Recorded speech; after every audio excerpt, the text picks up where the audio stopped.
कमज़ोर इस प्रकार होता चला जा रहा है। यह शाकाहार के अभाव में ऐसे खाद्य इत्यादि के माध्यम से ऐसा काम हो रहा है। एक और विद्यार्थी जो कि विश्व में उसकी प्रसिद्धि हुई थी, कौन से तत्व से माध्यम से उन्होंने ऐसा शोध किया था, पूछा गया है कि ये कैसे आपने हासिल किया। और कुछ नहीं है, घर में हमारे यहाँ और कोई तामसी पदार्थ तो होता नहीं, लेकिन मूली, गाजर, लहसुन, प्याज आदि आदि भी हमारे यहाँ नए सेवन में आता है। उसी का परिणाम है विश्व में प्रसिद्ध जो एक प्रकार से चिकित्सा का केंद्र है अमेरिका में, उसमें उस तरफ से मांग आई थी उसके पास। और वह कहता है कि मैं सब कुछ करने के लिए तैयार हूँ, लेकिन ये ध्यान रखो हम अमेरिका में जा कर के आकर के ये कार्य नहीं कर सकेंगे, क्योंकि वहाँ की वायु का परिणाम अलग है। यहाँ पर बाहर जो है यही ठीक है, हाँ यहाँ पर प्रबंध यदि करते हो तो मैं अवश्य इस बात को सेवा देने के लिए तैयार हूँ। उसका विषय क्या था?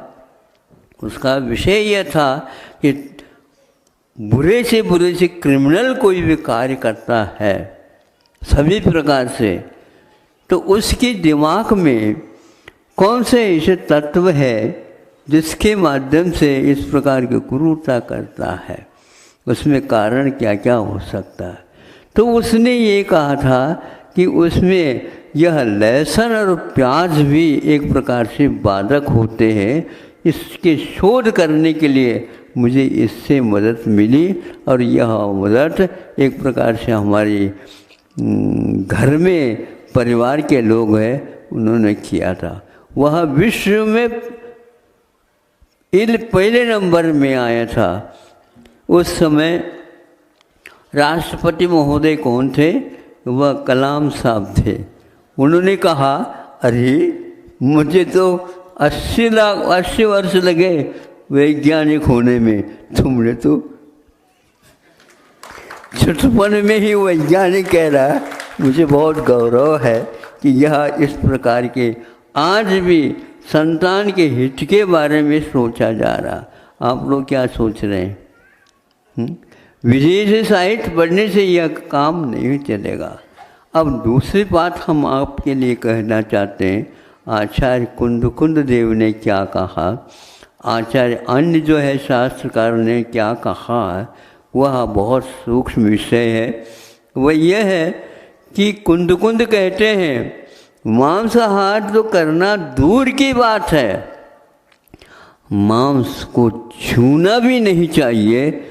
छूने के उपरांत भी उसके संस्कार घंटों नहीं महीनों तक रह सकते हैं और आपके लिए वह अटैक कर सकते हैं। ये कहाँ लिखा? प्रवचन सार में लिखा। इसलिए मुनि महाराज श्रमणों को उन्होंने वह अंतर मुहूर्त यदि दूध गाय के स्तनों से निकला हुआ है तो उसको अंतर्मुहूर्त के भीतर सेवन करो, और उसको प्रासुक यानी सेवन करने योग्य बनाना चाहते हो तो एक उसमें लिए थोड़ी सी गर्माश पैदा करो, यानी उसको गरम कर लो। आप तो सब कुछ गरम कर लेते हो, माथा भी गरम कर लेते हो, लेकिन दूध को इस ढंग से गरम नहीं करते हो। एकदम पीना नहीं, पहलवान भले पी ले, बच्चों को कभी भी सीधे दूध उतार के नहीं पिलाते, उसमें थोड़ी सी पानी, फिर इसके उपरांत उसको गरम करना, फिर बाद में पहुंचाना, ताकि उसके लिए हानिकारक ना हो। तो सभी पशु पक्षी हिंसक और अहिंसक सभी लोग संतान के लिए एक साथ आहार नहीं देते, किंतु वह सर्वप्रथम तो अपना ही दूध पिलाती है माँ, फिर इसके उपरांत दूसरे नंबर में गैया का नंबर आता है। समझ में आ रहा है? गौशाला में बैठे हो, गौशाला चलाते भी हो, हैं चलाते हो, लेकिन उसके महत्व को समझने का प्रयास करो।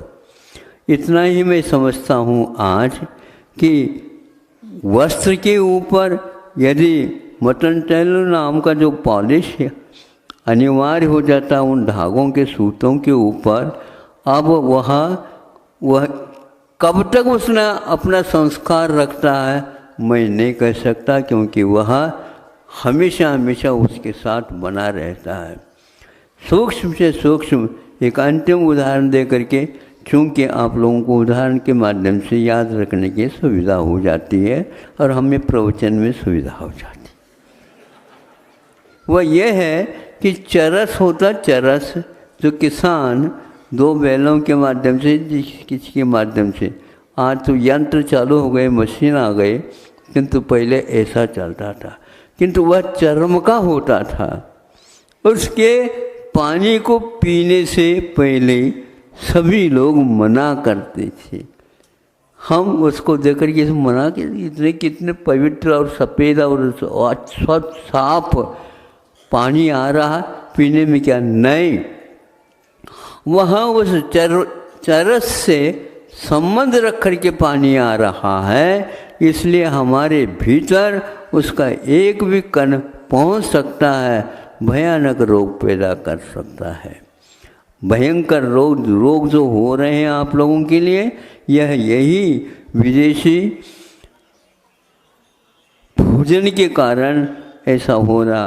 अब यदि आपको अपने आप से बचाना चाहते हो कोरोना जैसे महारोगों से, तो शास्त्रकारों की बात समझ में आना चाहिए और उसी प्रकार पूर्व में जो आहार की विधि चलती थी उस प्रकार ले आएंगे, क्योंकि यह आज हथकरघा का आप लोगों ने कहा था कि आज दिवस है, एक ही दिवस नहीं होता है, यह खादी का इतिहास आप पढ़िए और उस किताब की जो प्रस्तावनाएँ लिखने वाले हैं नेहरू जी के पिताजी है, ध्यान रखो।